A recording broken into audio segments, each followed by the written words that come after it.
Hey guys, it's Spencer. If you subscribe to the channel, you know I'm already reviewing 150 shoes in 50 weeks to find the ultimate shoe for walking the course. Today I'm checking out two shoes at the same time from G4, the MG4 Plus O2s and the MG4 Plus, both with camo accents. I couldn't decide which one was more interesting to try on, so I just got them both. I didn't even realize that these were both the same model, just newer and older. So I'm assuming these were the OGs and these are the O2s.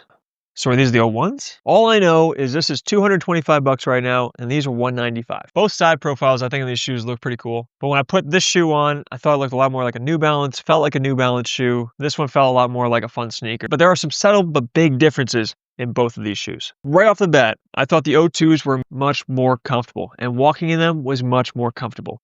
I thought they had better grip.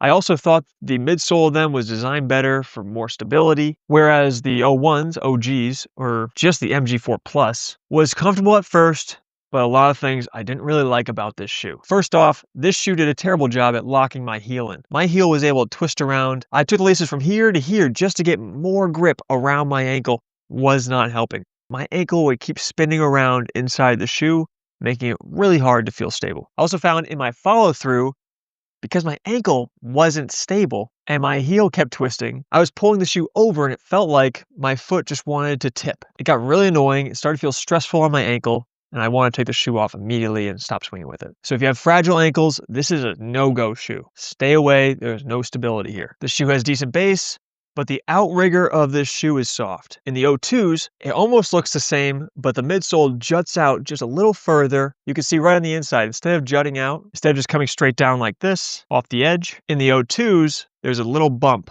that comes off it, giving you a little bit more buoyancy against the ground, give that little bit extra outrigger that you need to push against when you're following through in your swing. So I have better stability in this shoe. My ankle was also moving around a bit. All the G4s, first of all, my ankle moves in them. I don't know what it is with the G4s. They always want to move. I have a flat foot, size 11.5.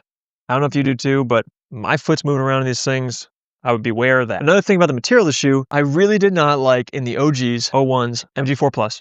This shoe is generally pretty stiff, but more so the upper is stiffer than the base. And it doesn't feel like a material that wants to bend. In fact, it doesn't even want to bend in the toe box. It wants to bend in the middle of the foot, which is really uncomfortable. So when you want to bend this shoe, it wants to bend like that.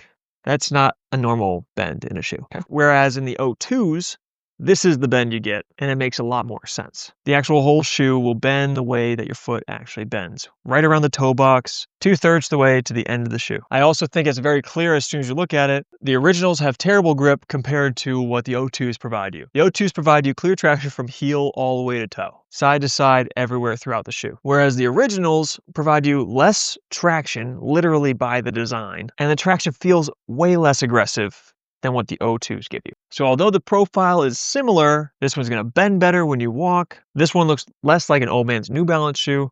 And between the two, I would highly suggest O2 versus the original. Again, this one's $225 off their website, whereas you're at $195 for this one. But I think this is worth the extra 30 bucks. So between the two, I gave two totally different scores for these shoes. Both shoes still have a little bit of moving heel.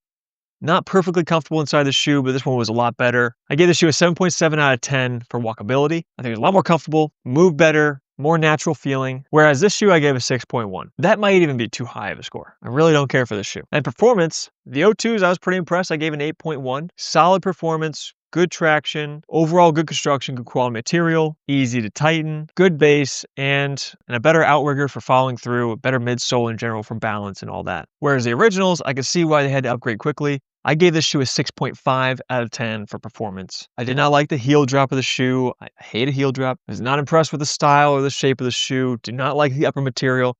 I probably shouldn't give this a 6.5. I probably would give this a 5.5. This is the least G4 shoe that G4 does. I think they should run from this style of shoe. This is easily one of the worst shoes that I've tried on in general. So there you have it. Don't buy this shoe. Buy the O2s. It's worth it. These are much better. You'll be happier with your purchase. Trust me. Guys, if you found any value in this content or you want to follow my journey, subscribe to the channel, like this video, and if you don't, still have a Merry Christmas. Thank you for watching.